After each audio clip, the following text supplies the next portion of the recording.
Jika pada video sebelumnya saya sudah jelaskan bagaimana cara penggunaan fungsi CONIF, di video kali ini saya akan jelaskan bagaimana cara penggunaan fungsi CONIF, yaitu fungsi CONIF yang di belakangnya memakai huruf S. Pada dasarnya, fungsi CONIF dan fungsi CONIF yang ada huruf S-nya adalah sama. Namun yang membedakan adalah banyaknya kriteria. Jika yang fungsi CONIF tanpa huruf S di belakangnya itu hanya bisa menghitung satu kriteria saja.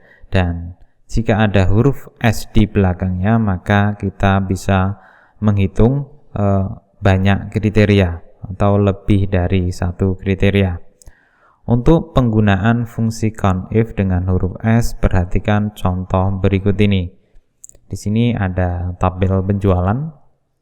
Nah, di sini kita akan mencari dengan kriteria atau menjumlahkan sel di sini dengan kriteria eceran dan lebih dari 25. Kemudian kriteria yang kedua yaitu grosir dan nilai penjualannya lebih dari 35. Kemudian yang ketiga kita menggunakan 3 buah kriteria yaitu Jakarta, eceran, dan lebih dari 30. Langsung saja untuk lebih jelasnya Anda masukkan sama dengan kemudian CONIF, jangan lupa huruf S, kemudian kriteria range-nya tuh ini adalah kriteria yang akan dicari range-nya. Karena ini eceran maka berada di kolom kelompok di sini. Kita pilih, kemudian titik koma, lalu kriterianya kita masukkan langsung. Di sini saya contohkan memasukkan secara langsung, yaitu eceran. Lalu yang kriteria kedua yaitu lebih dari 25 berada di kolom penjualan. Ini kita seleksi range datanya, kemudian kriterianya kita ketikkan lebih dari 25, kemudian tutup kurung dan tekan enter. Nah, di sini dengan kriteria eceran dan lebih dari 25 maka di sini hanya ada 2 sel saja. Ini eceran,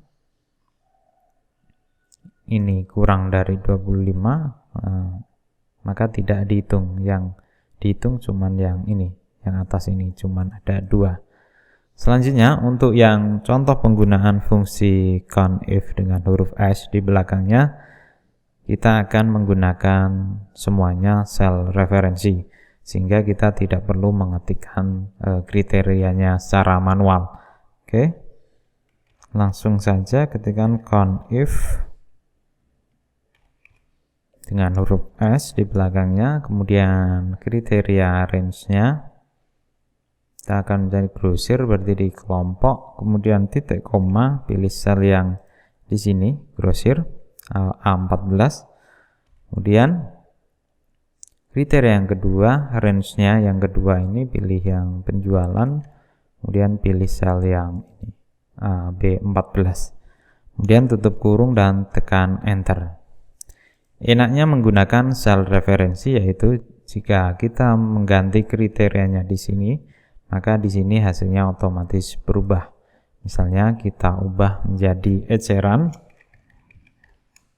maka di sini berubah. Beda dengan yang diketikkan langsung. Jika Anda ubah di sini kriterianya, misalnya grosir, maka tidak mau karena di sini kita mengetikkan secara langsung. Jika ingin mengubahnya, Anda harus ubah di sini, mengeditnya di dalam rumus ini. Misalnya grosir, baru nilainya berubah. Sekarang untuk yang contoh penggunaan CONIF dengan 3 kriteria. Langsung ketikkan CONIF,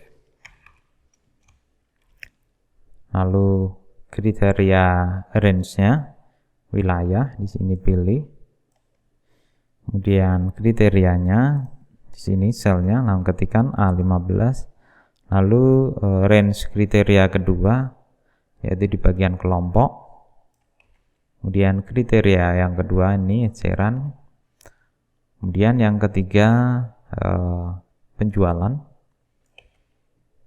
dan kriterianya ini lebih dari 30, kemudian tutup kurung dan tekan enter. Nah, hasilnya adalah 1 di wilayah Jakarta dengan eceran penjualannya lebih dari 30, maka cuma 1 ini yaitu 85. Oke, itu tadi penjelasan mengenai fungsi COUNTIF dan cara penggunaannya untuk menghitung banyaknya sel yang berisi angka. Semoga tutorial kali ini bermanfaat dan saya ucapkan terima kasih bagi Anda yang telah menonton video ini sampai selesai dan selamat belajar.